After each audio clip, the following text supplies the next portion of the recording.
Welcome back to the channel, guys. It's Tomas sharing all my thoughts on fashion, lifestyle, and anything else that comes to mind. I'm here every Wednesday, so thank you so much for joining me this week. For this week's video, we are going to do one of my favorite type of videos to do. We are going to do a whole runway recap of Milan menswear spring 2025 shows. I'm going to be giving you the best and the worst fashion shows according to me, my opinion, which we all know is like literally always right. I know this video is going to be pretty long, so at this point, we need to just get right into it. Make sure you guys are liking and subscribing to the channel, and also follow me all over on Instagram for more exclusive tea. Let's get into it because there's absolutely no time to waste. The first show we are going to start with is D Squared. For spring 2025 menswear D Squared, I found this collection to be a little bit kind of all over the place, more so than usual. I feel like D Squared is one of those brands that like lives in excess, and this kind of whole like sexuality and kind of this whole like edgy vibe that they do, I feel like works really well for them. And I feel like it's one of those brands that kind of does that like trashy club look really well. Here, unfortunately, I really thought this collection was for the most part very all over the place. There wasn't like a coherent theme or vibe to the whole collection. I feel like usually they kind of like pick a theme and make the whole collection like around it, but I feel like this season they were kind of just like doing vibes. It wasn't, I really honestly did not like it at all. D Squared at this point, because I think they're on like their 21st year. They just celebrated their 20th anniversary. They kind of like reference themselves back to back. Like I noticed that strappy sandal coming back on Call the Doll, that like supermodel that walked. Do you guys remember when Rihanna wore Comme des Garçons to the Met Gala? She actually wore those D Squared famous like strappy sandals, and like the whole thing is like, oh, she said that it takes her an hour to put them on.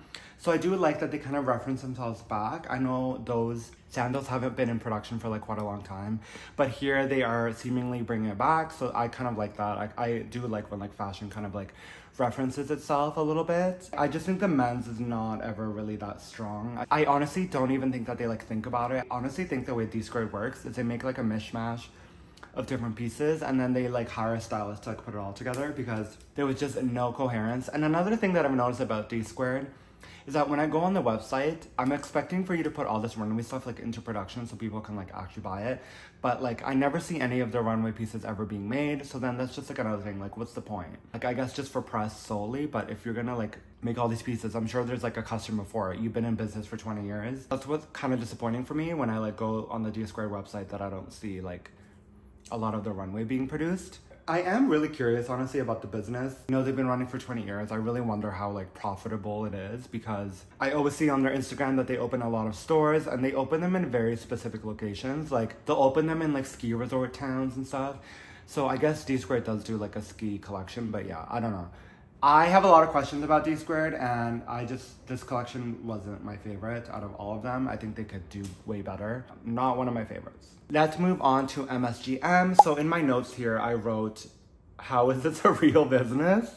Because I went on the MSGM Instagram and they have like 747K Instagram followers. I'm like, girl, this is like a little bit fraudulent to me. Personally, I do quite like MSGM. I think Massimo Giorgetti is was one of those OG like DJs turned designers and turned it into like an actual like business. I know MSGM is pretty much carried like all over the world. I know they have a few stores, especially in Dubai. I could be wrong. If you know, please prove me wrong. There's just no way that this is like, I don't want to say profitable business, but it's just not like to me, it just seems like it's just like done for the plot. This collection was very like sport focused, which is what MSGM does pretty well with. I feel like the MSGM person or the guy that wears it is kind of like a Prada guy that can't really afford Prada currently.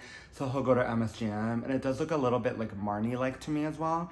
I thought this collection was pretty good. I like the men's more than the women's. I personally always hate when like they include women's wear into the men's shows, because it's honestly distracting. It's very hard to link women's wear and men's wear in one collection together, and I feel like the women's wear always just ends up standing out more, because I feel like you can do more with women's clothing. But I thoroughly did pretty much enjoy this collection. I thought it was pretty good. I really love MSGM's vibe of this kind of like sporty, elegant tailoring that they always do, and I thought it was pretty cool. I feel like they kind of like hit like the major trend points in like men's clothing. So like this blazer has, it's like, you know, when they do the whole like logo thing on the sleeve, which apparently you're supposed to cut off, but like everyone leaves on. I thought it was pretty cool. Again, a lot of this collection did really look like Prada to me before Raf Simons. I do love MSGM. I mean, when I look at it, they are on their 10th or 11th year. I always just wonder, like, how is this like is this profitable? There's not too much reporting on the business, so I just kind of wonder, like, really what's going on. Yeah, I thought it was a pretty solid collection. All right, let's move into Dolce & Gabbana. So in my notes here, I always write that Dolce & Gabbana always seems to do like over 100 looks for the collections. It's always like a little bit over the top, always a little bit like overkill in my opinion with Dolce & Gabbana, but I thought this collection was pretty okay. It seems to me that they focus more back on their tailoring. I think the main menswear client at Dolce is always gonna go for the tailoring anyways. Like, I feel like when everybody has a graduation, they go and get like a Dolce suit.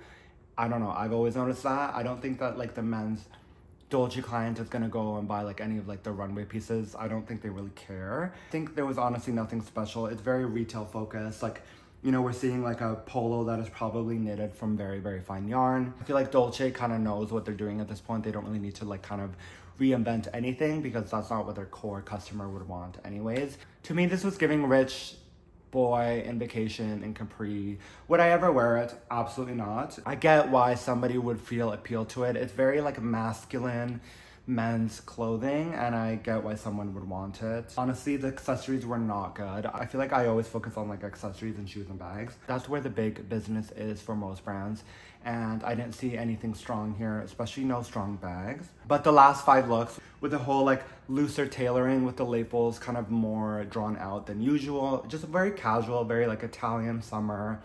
I'm rich, I'm gonna go to the port and have dinner by the sea, and I just need like a looser kind of suit. I actually really like that in the last 5 looks. I'm never like fully in love with the Dolce collection. For the most part, I don't really care.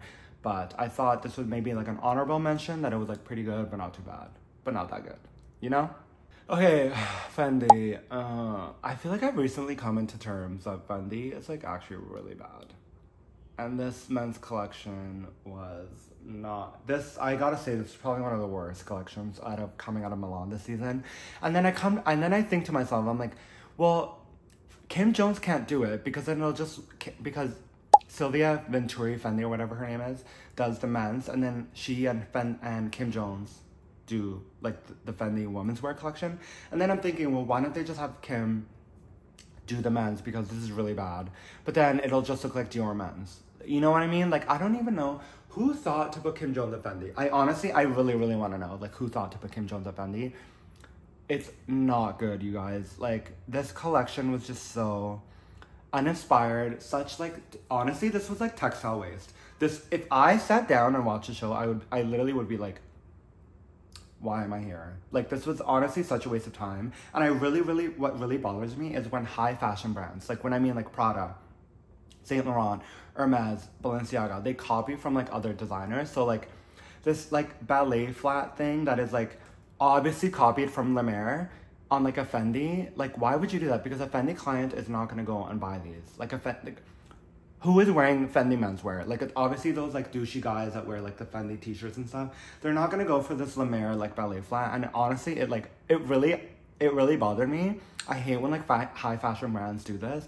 And I feel like Kim Jones has done this previous season at Dior when he did these kind of like ballet flats. Where do I start? Like, I honestly really also dislike this kind of like weird styling that they did with like the off-shoulder Henley with the tank top, because not only does it like look terrible, second of all, a Fendi client is not gonna wear this at all. If you think that you are gonna produce all these clothing and then when you go into the store, you're not only just gonna sell a Fendi logo polo, like honestly, so many colors, so many different shades. I hate this like plaid thing that they were doing. Like, I hate the ties involved. There's so much of this repeat styling with the Henley kind of like open on the side. Silvia Venturi, this was garbage, you guys. Like, this was really, really, really bad. It honestly, like, I can't look at this anymore. Like, it was so terrible, so uninspired, so like someone just went in the studio and was like, oh, like, let me like think of what's trending in menswear right now. So like those La Mer flats, plaid. And then I'm also really confused by this final suit. First of all, the pants are really, really long on this model. The ballet flats, why is it like 2/4 sleeve length? Oh my god, this is so bad. I do like the sunglasses though. Chop, chop, chop, chop, chop, chop. This was probably one of the worst collections out of Milan Fashion Week. I don't even care if I'm being harsh. This was a terrible collection. Let's move on because I don't want to look at this anymore. Okay, let's move on to this really cool brand that I have been kind of obsessing over lately. I have been looking on Essence and other stores online. The brand Magliano. This brand has shown in Milan for like a few seasons. I haven't really been paying attention, but lately this season really brought me in. I wrote here in my notes that it feels very Milanese.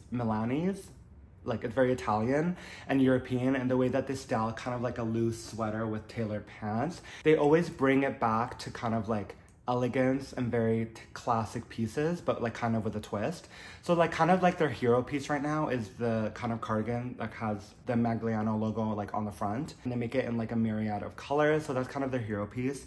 But I thought this was like a really great outing from them. I especially love the way they kind of turn these kind of like sportier pieces. So this kind of like zip up, but it's very like, it has the little detailing on the cardigan pockets. And then again, it's worn with these really classic, elegant, dressy pants. And it's kind of that mix of the sportswear with the elegant vibe that I feel like Emporio Armani does really well. But here it seems very like, for like a 28-year-old to wear, that's like kind of cool and like hip on the scene. Because for me, like I just love classic pieces, but with like a little bit of a twist. And I feel like Magliano is kind of like doing that. They're kind of taking the very Italian tailoring and putting like twists on it. So like another one of their famous pieces are the trousers with kind of like the sweatpant band on the front. I just think that is so cool. That's so up my alley. And you'll wear them with like lace-ups and maybe like an oversized button-up for like a wedding or something like that. I think maybe this collection would have done better with like a little bit more editing. So maybe take out a few looks out of the 41 looks. Some of them like didn't really work. Magliano is definitely a brand to watch. I think it's a great vibe and I think it's really cool and it's very Italian. I'd go back to this because it does look very Italian to me and absolutely love it. I think you guys should check out this brand. I absolutely love it. It is one of the coolest brands out right now. All right, we are getting into the heavy hitters. So we are getting into Prada right now. So I feel like this Prada collection was definitely a little bit stronger. Personally, I'm not a big fan of Raf. With Miuccia, I kind of find it like all over the place. What I really loved about this collection, it was very 90s focused. So I feel like if you guys remember those old 2000s or 1999 Prada shows, they were trying to kind of go back to that with the kind of like shortened sleeves that end here instead of going all the way here. The kind of very loose trousers that are slung at the hip instead of being like high-waisted. Those were so like 1999, 2000s, early Prada men's shows.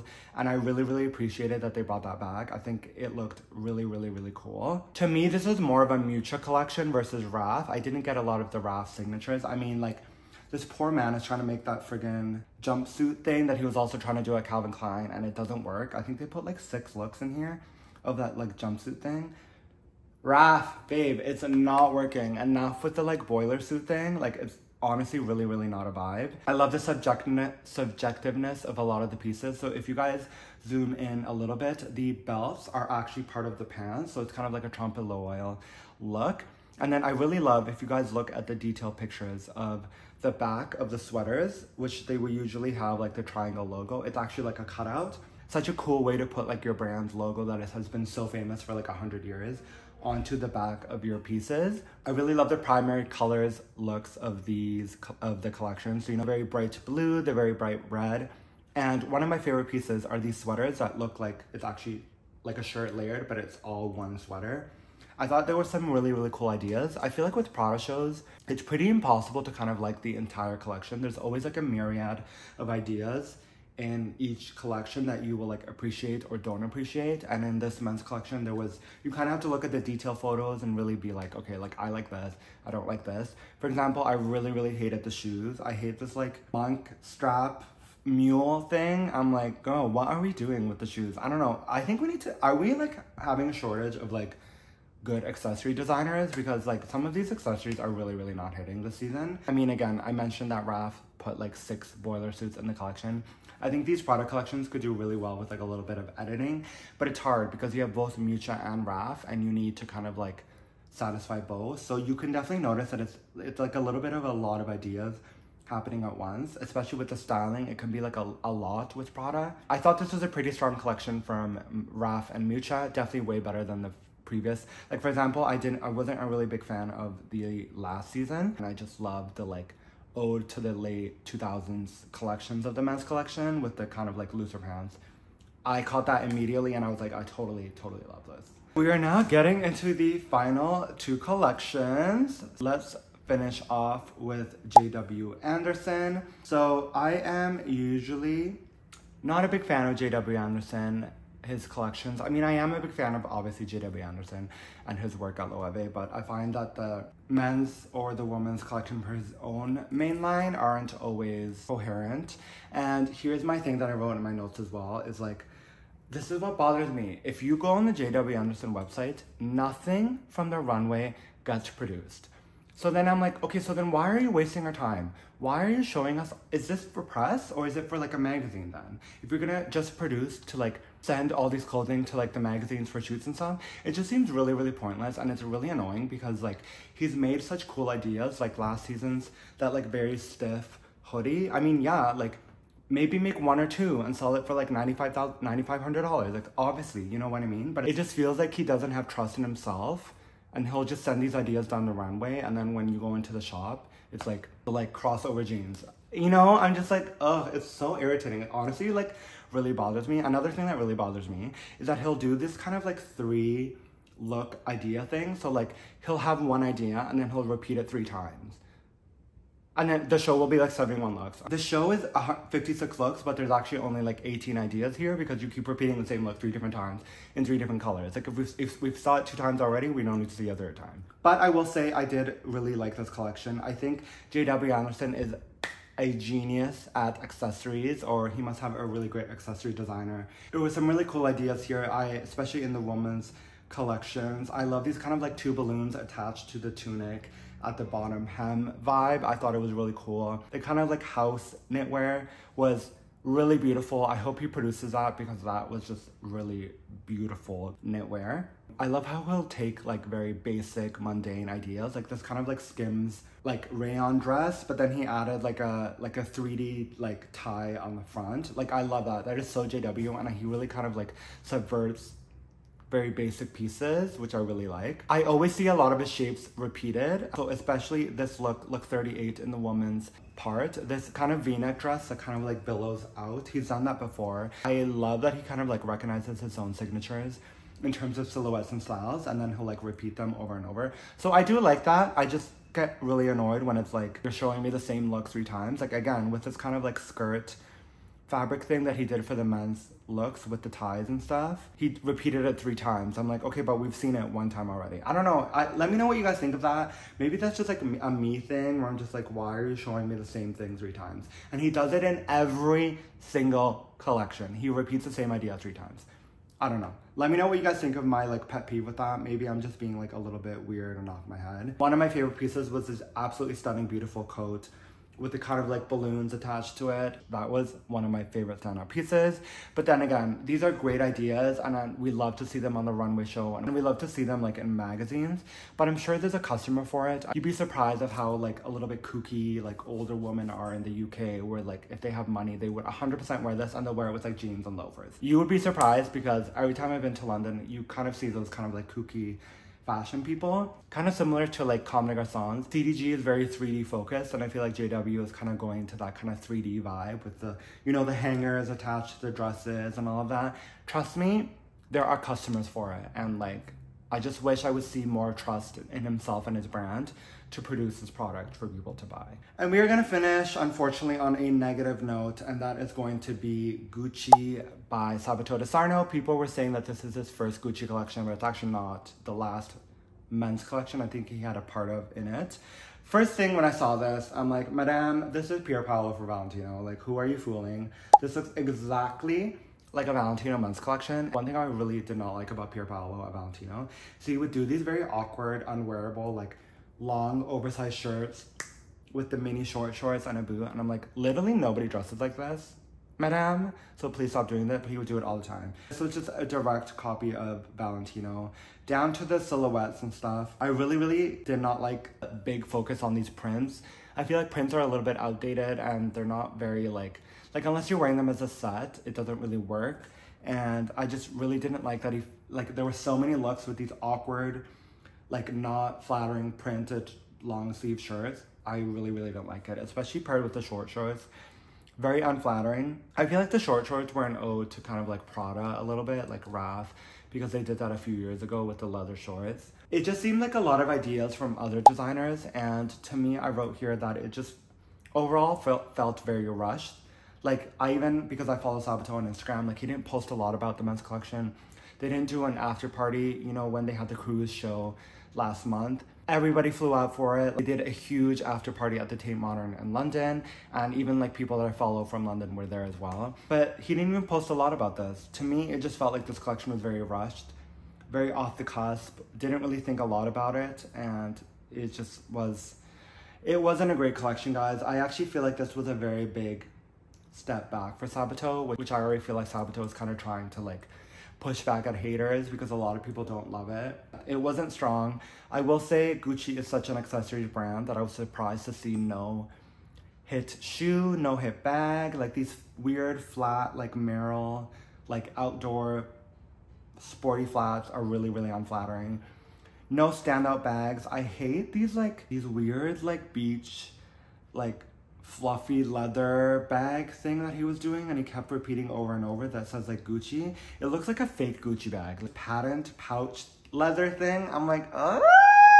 It's so terrible, you guys. Like, it was so bad.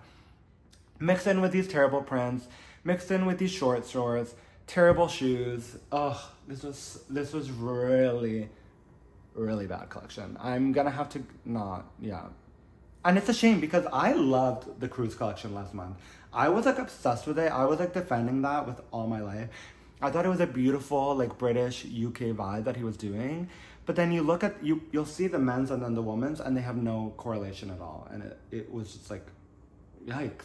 I'm gonna have to put this as one of the worst collections of the Milan season, along with Fendi. I mean, next week I'm gonna do the Paris review, which might be an even longer video, so strap in. This might be one of the worst collections of the season, you guys. I'm sorry, I had to do it. And I love Sabato. I love how like into social media he is. I love how he's kind of like into the celebrity culture and always posting on Instagram, always posting really cool music on his stories. But yeah, this just felt very rushed, off the cusp, and wasn't very coherent. Okay guys, I feel like, oh my gosh, I've literally been talking for like 35 minutes. I'm tired of my own voice. So that was my best and worst collections at Milan Menswear Spring 2025. You guys have to let me know in the comments what were your favorite and what were your worst favorite collections. And get excited because next week is going to be Paris, and we are in the midst of Paris as I'm filming this right now, and there have been some really cool fashion. I'm so excited to talk with you guys and kind of go through and review. So thank you so much for watching this video, guys. Hope you guys like and subscribe, and stay tuned for next week because next week we are doing Paris. Thank you so much for watching, and I will see you guys in the next video. Peace.